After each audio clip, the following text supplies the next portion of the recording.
What's up, guys? Welcome back to another episode of the BlockHash podcast. Today we have on another wonderful guest. Today, Amit, co-founder of KernelDAO, here to talk about how you can maximize rewards through Ethereum, Bitcoin, BNB, all through KernelDAO's products. So we're going to dive into those today. Amit, welcome to the show. It's a pleasure to have you here. How's it going? Thanks a lot for having me on today on this BlockHash podcast. It's great to actually be on here and really excited to chat with you today. It's a pleasure of mine. Excited to chat with you as well and learn more about Kernel. Before we do that, I think people would love to learn a little bit about your backgrounds. What can you tell us about your story and how you wound up in the Web3 industry? Yeah, absolutely. So I originally am from India, was born and brought up here. Was doing a bunch of Web 2.0 stuff back in 2020 with one of India's largest food tech player called Swiggy. And I stumbled upon crypto primarily inspired by my co-founder, Siddharth. So he was like a Bitcoin and altcoin mining enthusiast, used to build and run his own mining rigs. So he actually pulled me into the space and I really got hooked onto it. Started using applications like Huawei Uniswap back in 2021. So really liked the concept of staking passive income. In fact, started using liquid staking with Lido back then. So I mean, doing leverage looping and a bunch of other things. So was pretty excited by the potential of the space and decided to start something in the space. So we picked up we started this protocol called Stader Labs back in 21 that grew to about a couple of $1 billion in Terra Luna. Today, Stader is about $700 million liquid staking protocol, number one on Polygon, I think number four or five on Ethereum, with over $700 million in assets staked. While doing that in 2022 is when we came across restaking. Like back then, Eigenlayer was extremely popular and people were like really excited about it. So we started observing the ecosystem quite deeply, understood the power of restaking and how crypto economic security can be utilized for basically securing multiple applications, middleware, etc. So we were really fascinated, and that's when we uh, thought of this concept called liquid restaking, which is what we introduced with Kelp DAO's liquid restaking token called RSETH. And that became a phenomenal success. Today we have about $2 billion of TVL on Kelp RSETH. And while we were building Kelp RSETH, we realized that hey, this restaking is typically a concept that can be utilized on any ecosystem, any large asset that has a potential to be restaked as crypto economic security. Was a prime target for restaking. So we expanded the vision of Kelp liquid restaking to this like the omnipresent restaking stack that we call, which has essentially three products. First one is Kelp LRT, liquid restaking token on Ethereum, that holds about $2 billion in assets. Second one is Kernel, that we recently started, which is the shared security or restaking protocol on BNB chain with over $320 million in assets, 30 plus projects building on top of us. And the third one is like really the yield or rewards automation layer called Gain, where users can simply just deposit their assets and those assets will be put to use. Yeah, restaking is a very fascinating concept in this industry, and I want to dive into all those products that you have here with Kernel as well and go into them a bit more in detail. Restaking a core foundation for Kernel, you would say, and then can you also tell us a little bit about how restaking works? I'm sure a lot of people in the audience are familiar with restaking, but it is kind of a new concept, and for those that might be tuning in, would love to get your perspective on how it kind of functions, if you can break it down. Yep, absolutely. So essentially, restaking is, I mean, the way staking works is you put your assets on a proof of stake network, and those assets are actually pledged with the validators, and validators actually, sorry, those assets are pledged by the validators to secure all the applications and transactions on the network. Essentially, they are used for block production, right? Uh, Now, the same security, if it is utilized to secure another application beyond the applications that are being built on the existing proof of stake network, if the same security is utilized to secure another application or middleware, uh, then it's called restaking. The advantages of restaking uh, is is like multifold across different ecosystem players. For users who are simply pledging their assets, it's higher rewards for them, because now these different applications that this security is being used for, they are paying for extra. They are paying for extra security. That is one. And the second big advantage is for operators that are working on these restaking ecosystem, where they also stand a chance to earn higher rewards. And the third players are these new applications or middleware protocols itself. They are the ones that are able to borrow this economic security at probably 100x, or maybe like much at a much higher efficiency, right? So these are the advantages of restaking. While restaking in a nutshell is reutilizing the existing staked assets to secure different protocols or applications. Now let's walk into some of the products that you guys have with Kernel. Maybe we can start with the first one, Kernel itself. That one allows you to restake specifically with BNB and Bitcoin, correct? Yes, that's right. Tell me more about how that works. What are some of the benefits of it in terms of yield bearing? And does it earn higher rewards than other products that you have? And then how can people, go about staking? So essentially, I mean, today kernel is not fully live yet. Primarily, the deposit side is live yet, and we have about $300 million staked by over 10,000 users, I think. And all these users are either staking BNB or BTC related assets on KernelDAO. Now, the important thing is when users take these assets, when users deposit these assets on KernelDAO, these assets would be used to actually secure other applications that are going to be built on kernel.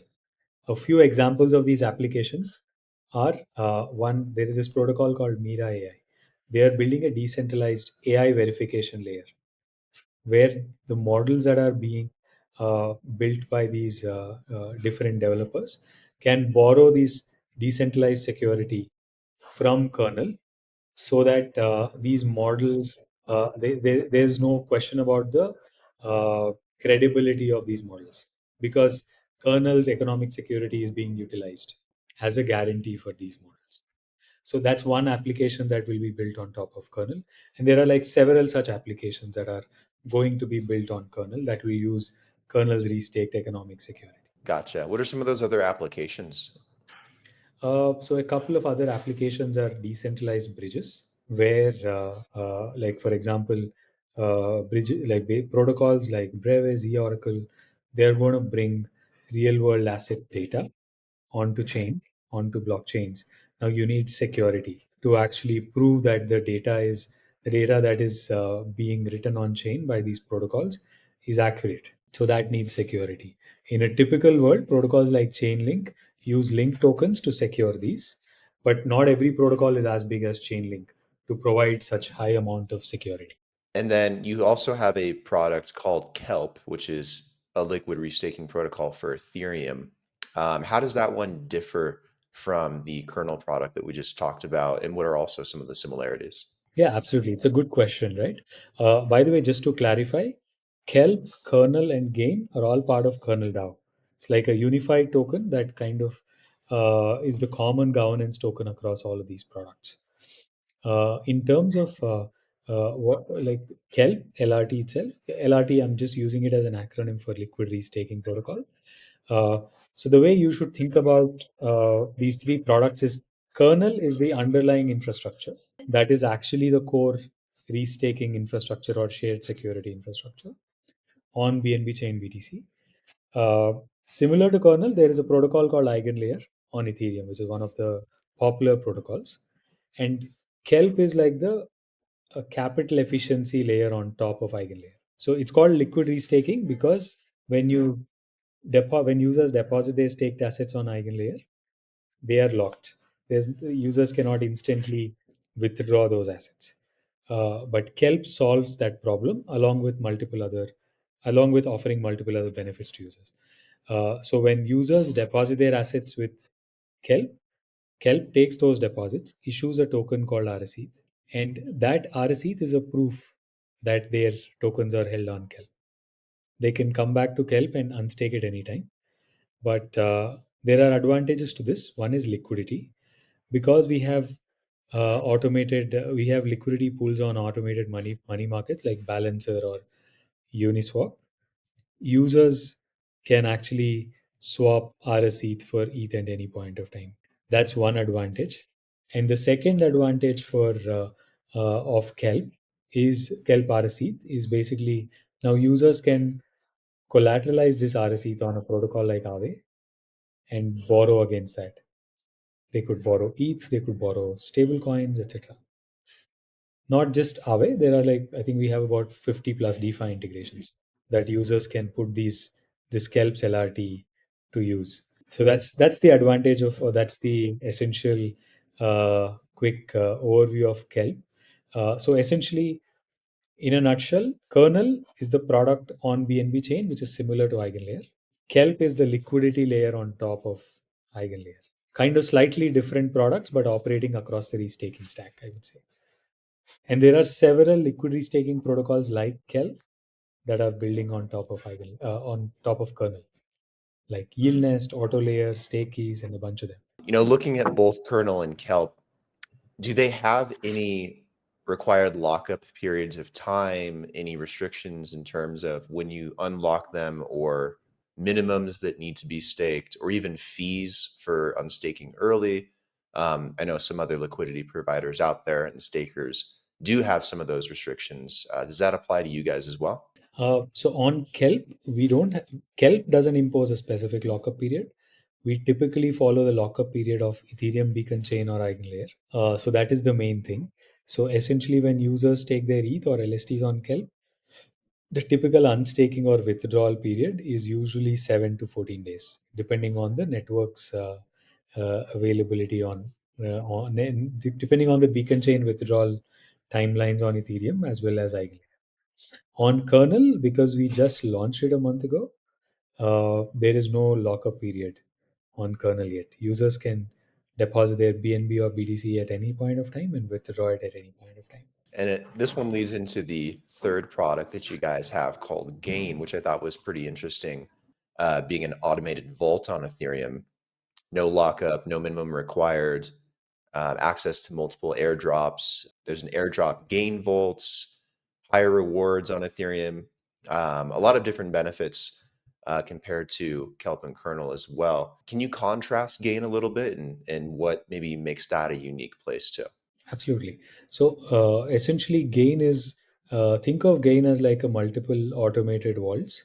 Today, most of these vaults are primarily on DeFi protocols, or most of these vaults are actually farming rewards or earning rewards on primarily DeFi protocols. The idea or goal is to expand this to real world assets and introduce like a lot of such real world asset related vaults. These could take the form of CDFI, or these could take the form of like actual real world assets. That is part of the Gains vision. Today, what users can do, they can simply deposit their Ethereum, LSTs, or RSETH on any of these vaults, and then sit back and relax while these vaults earn the rewards. So Gain, today we have about, I think, two vaults on Gain. First one is the airdrop Gain vault. We deploy these assets across best possible reward opportunities across L2s or DeFi protocols on Ethereum and other L2s, and users can farm rewards. And then while doing that, they also get a new token called AGETH, Airdrop Gain ETH, that users can deposit on Pendle or Morpho and earn further rewards. That's the big advantage of this. And the second vault that we have is called High Growth Vault. This is think of it as a professional fund manager actually working for the user and deploying this on the most rewarding opportunities across DeFi. So it optimizes for the real rewards, apart from the additional airdrops that users could get. Interesting. What are the types of airdrops associated with AgETH? Are these usually just from different DeFi protocols and their tokens, or is this something more native? Different L2s and DeFi protocols as well. You can think of this as like we deposited on Linea, Scroll, currently depositing assets on Hemi, Swell. Soon we'll be adding multiple other opportunities. And I was looking into your ecosystem a bit more outside the products and came across a couple different things. The Kernel Points, the Kernel Tokens. So I want to dive into those too. In terms of the Kernel Points, what are those used for in particular? Is that just like a ranking system? Can they be redeemed for anything, or what is their value?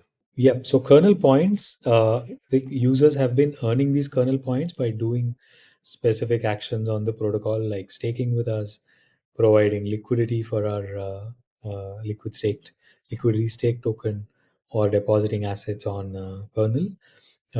So users have been earning these points, and then obviously we will be rewarding users with an airdrop at the time of our TG and token listing. And then your kernel token, is that something that's mostly focused on governance when you within your ecosystem, or does it have additional utility that users could use it for? It'll have multiple utilities. First one is obviously governance and voting. The second most important thing is kernel token itself can be used as one of the restaked assets on the kernel product, where applications can borrow this security. And the third major utility for the kernel token is something that we'll probably implement down the road, which is providing insurance against slashing across the products. Like for example, once Eigenlayer introduces slashing, once kernel introduces slashing, kernel token can be utilized as an insurance against it. What is slashing? I don't think I've heard that term before. So slashing is basically so first the way staking works is you pledge your crypto assets, right, like Ethereum, onto a validator, and the validator does a bunch of transaction like block production and all of that for you.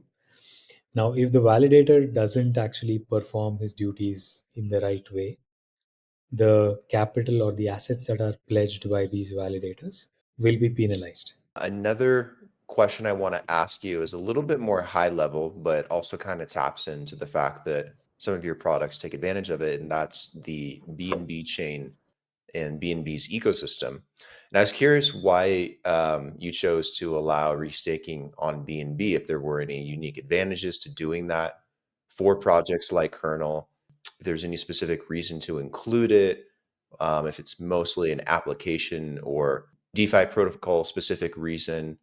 But what was your guys' reasoning for allowing restaking on BNB chain? Yeah, BNB is one of the largest ecosystems with like really large market cap, and BNB has is a token that is quite resilient to crypto cycles because of the inherent utility that it has. So its price has been like less volatile and reasonably stable, even despite the downturn in the crypto markets, right? So that's why like BNB is a ripe asset for restaking and decentralized economic security. And then another question I want to ask you, also kind of high level, is I think more market based around, where the ecosystem is at today. Obviously, it's the last few years have been kind of rough for the entire crypto ecosystem globally, and things have started to change in a very positive light. I think people getting a little bit more accepting of the Web3 space, a lot more partnerships, integrations, growth in the space, a lot more VC investment. Like there's a lot of positives going on here in 2025. Where do you see this kind of continuing to evolve going into the next few years? What are you most excited for about the crypto industry? Firstly, I think I'm definitely quite excited about this restaking space and the type of innovation that it could really bring in.